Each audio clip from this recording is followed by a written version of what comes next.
Welcome to teleSUR in English. I am Janet. It's a pleasure. Let's begin. In Bolivia, former President Evo Morales is welcome in Chimore. Hurricane Eta downgraded to tropical storm at its approach to west coast of Florida, United States. Azerbaijani President Ilham Aliyev accused Armenians of destroying 99% of the liberated territory.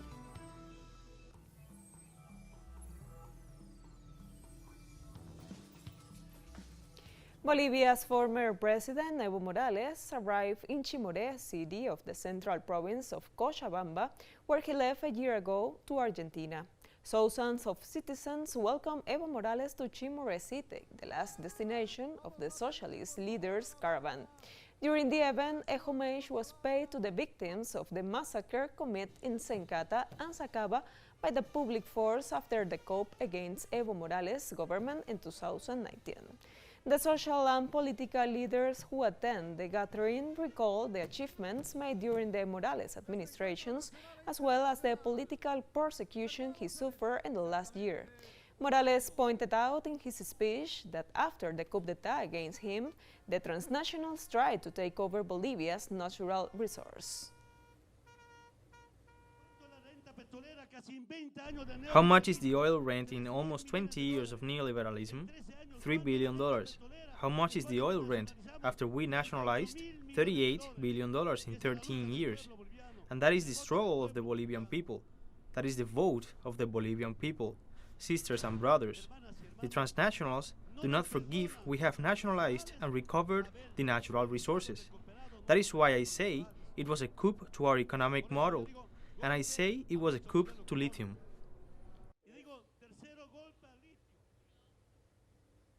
The Supreme Electoral Court of Bolivia announced the date of regional elections in which governors, regional assembly members, mayors, and councillors will be elected. Salvador Romero, president of the court, made the announcement during a press conference.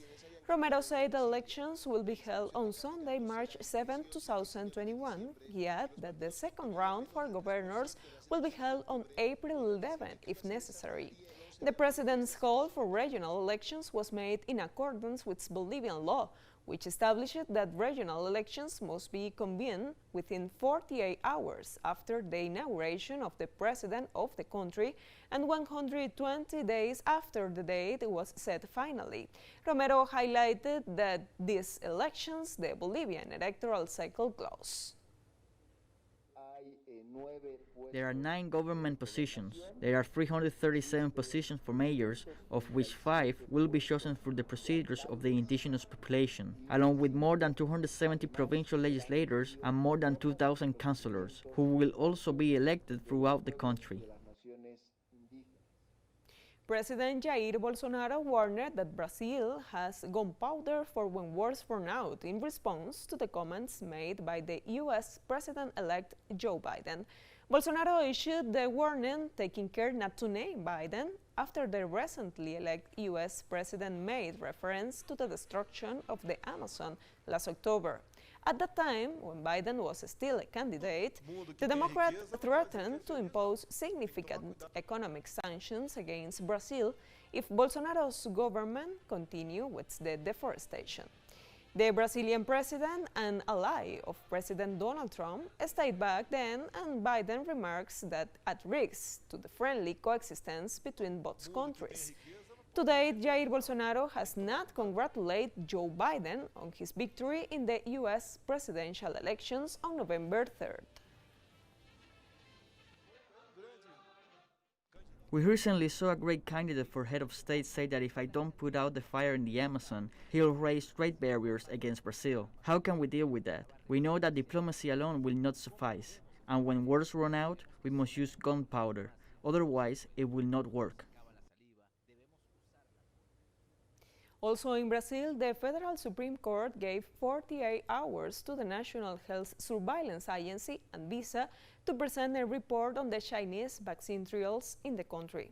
The information gathered by the health authority shall be submitted to the presidency. On Monday, the National Health Surveillance Agency announced the suspension of the trials of the COVID-19 vaccine developed by the Chinese pharmaceutical company Sinovac Biotech, when a serious negative event was reported in the country.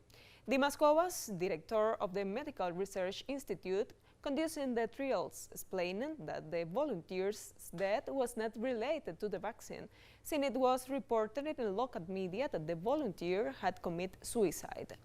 This situation must be investigated and documented. Feminist groups in Ecuador request the Constitutional Court to rule in favor to the rights of women in the country. They call for the decriminalization of abortion on the grounds of rape. Next, our correspondent Denise Herrera provides us with the details. Organizations in defense of women's rights filed a complaint arguing that the criminalization of abortion after rape was unconstitutional. The activists gathered outside the court to demand a ruling in favor of women's rights. We state in this action that the rights that have been infringed are the rights of children and adolescents, remembering that the greatest victim of sexual violence are the 14-year-old girls who are precisely the ones that result pregnant and are those dated. The action filed also seeks precautionary measures for victims of sexual violence. Until the lawsuit is resolved, the court will drop the abortion indictment because it has not decided yet whether it is disrespecting rights or whether the court can direct the Ministry of Health to provide services to women victims of sexual violence. Human rights organizations warn that the country is facing a women emergency due to the violations of rights committed against them. That is what we have argued, that it's not just about the responsibility of the court, but of the state, to grant budgets so that the women's law is applied responsibly. The role of the assembly is making laws that respect rights and speak out for women is also important. But that's why we have appealed to the court for the absence of these roles. Feminist groups and human rights organizations alerted that the main victims of sexual violence are girls under 14 years old. In Ecuador, every day, 14 pregnancies of girls are registered, 7 of them are forced to become mothers, and 7 abort, in most cases, in unsafe conditions. Denise Herrera, teleSUR, Quito, Ecuador. Eta was downgraded to a tropical storm Wednesday afternoon from a Category 1 hurricane, but Florida's west coast remained under a hurricane watch. After briefly becoming hurricane Wednesday morning, Eta has weakened slightly and it's now a high-end tropical storm with 70 mph sustained winds. The storm is already bringing heavy rains along the west coast of Florida, and tornadoes are also possible, and the other bands of Eta continues to move onshore. Eta slammed into Nicaragua last Tuesday and weakened on his path through Honduras, but the torrential rains left a trail of devastation and heavy rains from Panama to southeastern Mexico. In Guatemala, left dozens of people dead and many more missing. In its path through Cuba, caused heavy rains, but no fatality has been reported. Georgia's Secretary of State, Brad Raffensperger, announced that the state will conduct an audit on its U.S. presidential election results, which will entail a full by-hand recount of every vote. President-elect Joe Biden has a lead in the state, a little more than 14,000 votes. Felon voting, people voting out of state, if you report it, we will investigate it. Every legal vote will count. This is a process. It is a process defined by law. These men and women in my office will continue to follow the law and count every legal vote. In the United States, the political and institutional crisis continues as unprecedented as anything the world has seen in the country in the last 10 days. And while the elect President Joe Biden is getting ready to occupy the White House, the incumbent President Donald Trump is on the offensive by legal means and by others. Trump ordered the federal agency to continue preparing the government's budget proposal for the next fiscal year, which should be presented in February, when he will not be in power since Biden must take over in January 20. After firing his defense secretary, he appointed a retired, openly anti-Islamic military officer to Undersecretary of Security. Earlier, Trump ordered White House personnel not to cooperate with the team in charge of Joe Biden's transition. While this is happening, the legal offensive deployed in several states has not achieved notable success, neither in the courts nor on the investigations of the counting centers. The unusual situation in the White House contrasts with the work of the Biden-Harris team that is carrying out an intense agenda of meetings to lay the foundations of the new administration.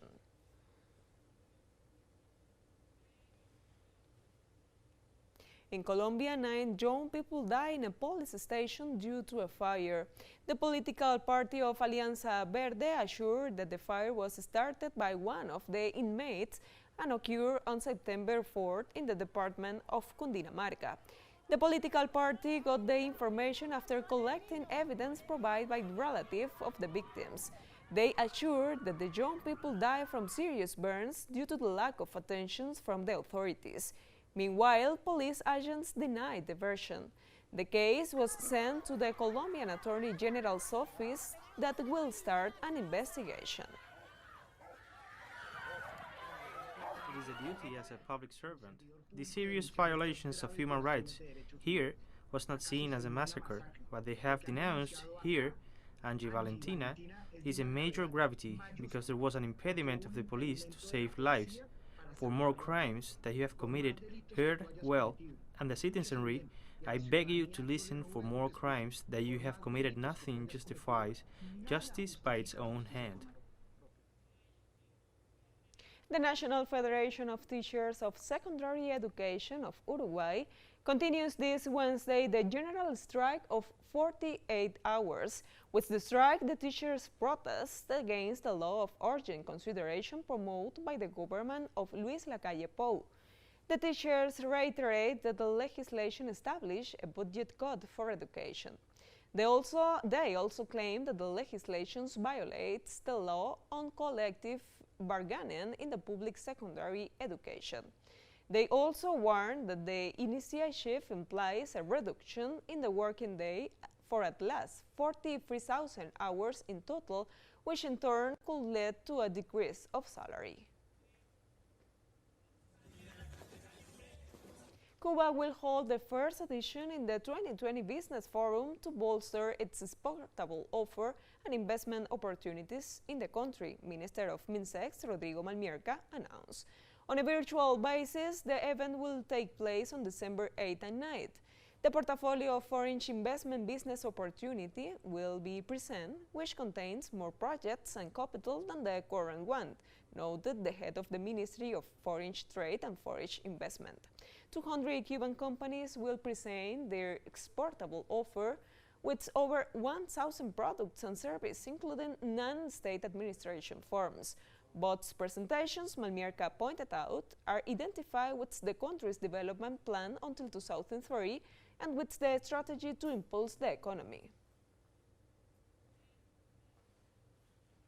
The European Commissioner for Health, Stella Kyriakides, announced Wednesday the proposal for a new agency and common plan to prepare for crises like the coronavirus pandemic. In the event of a health emergency, we need to rapidly deploy the most advanced measures, whether medical or other. We need to know the biomedical innovations that are crisis relevant, and we need to have the capacity to develop and procure and stock the necessary items. This is why we'll be proposing an EU health emergency preparedness and response authority. Azerbaijani President Ilham Aliyev accused Armenians of destroying 99% of the liberated territory. More than 1,400 people have been confirmed killed in the Nagorno-Karabakh conflict since September, including dozens of civilians. But the real death toll is believed to be much higher. Dear servicemen, the patriotic war is over. Azerbaijan has won a brilliant victory in this war. Our lands have been liberated from occupation. We have expelled the occupiers from our lands. Almost 90% of our liberated territories have been destroyed.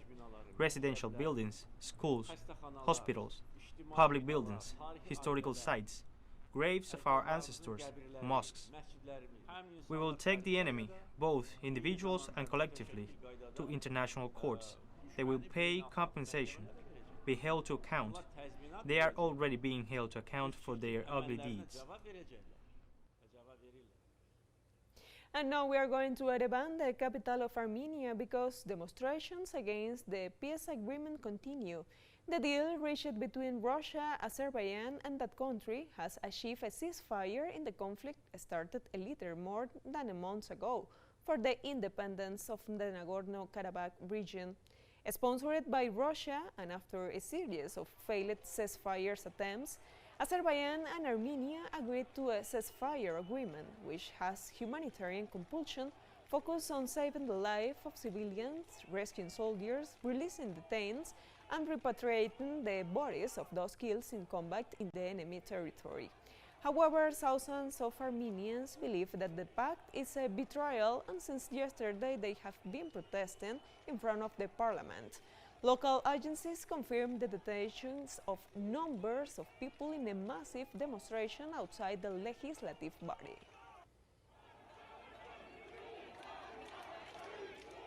The representative of the Russian president for Syria, Alexander Lavrentiev, said on behalf of the Foreign Minister Sergei Lavrov that the United States used a double standard at the conference on refugees that opened in Damascus on Wednesday.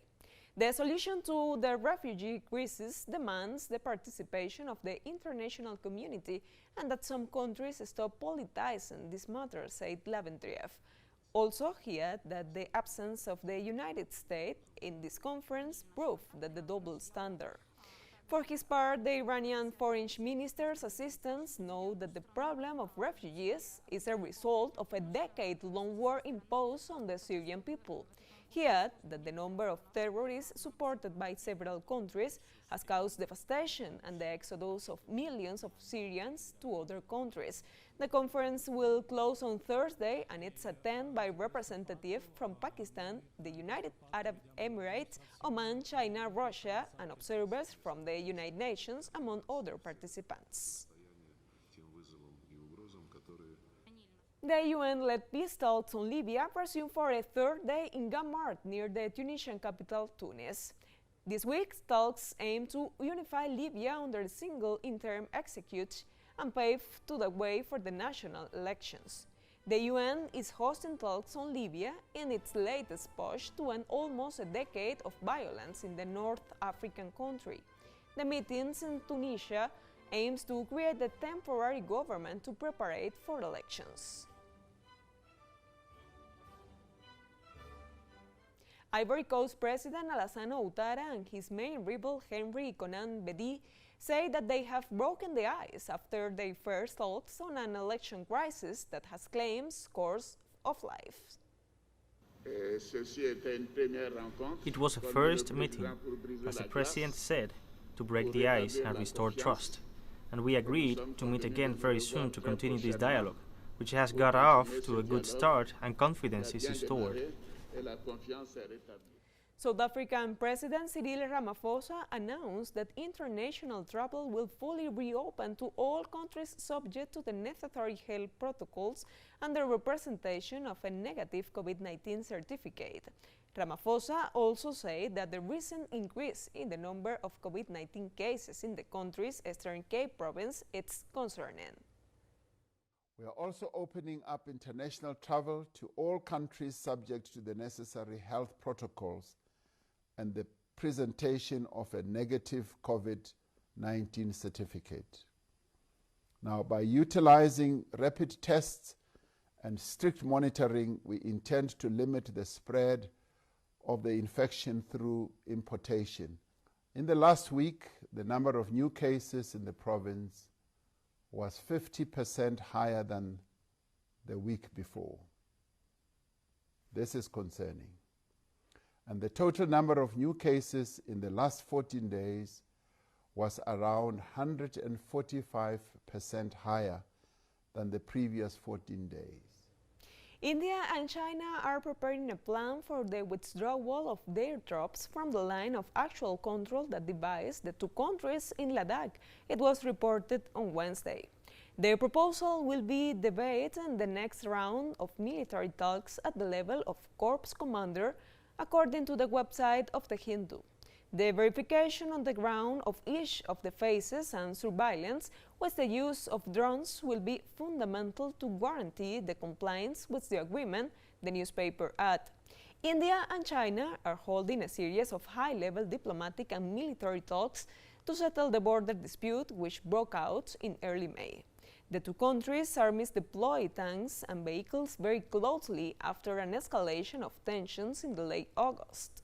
Representatives of the two parties held the 8th round of military talks on November 6 in the Indian territory of Ladakh. The two countries exchanged opinions about the withdrawal of troops for the so-called line of actual control, which temporarily separates the two countries as a legacy from the British colonial period. The gradual recovery of the economy and the control over the COVID-19 pandemic will be allowed in Vietnam to grow 6% or more in 2021, local experts said. Don Mang-hoon, a senior analyst, recalled that although the gross domestic product grew just 0.40% in the first trimester of 2020, it increased over 2% in the third trimester of the year. The contention of the COVID-19 pandemic allowed all sectors to return to a new normality. Han added that another example of the recovery of the economy is the creation of 12,000 companies in October and the resume of activities of another 5,000. He added that everything will depend on the recovery of the world's largest economies, especially Vietnam's major trading partners like China, the United States, the European Union, Japan, and South Korea.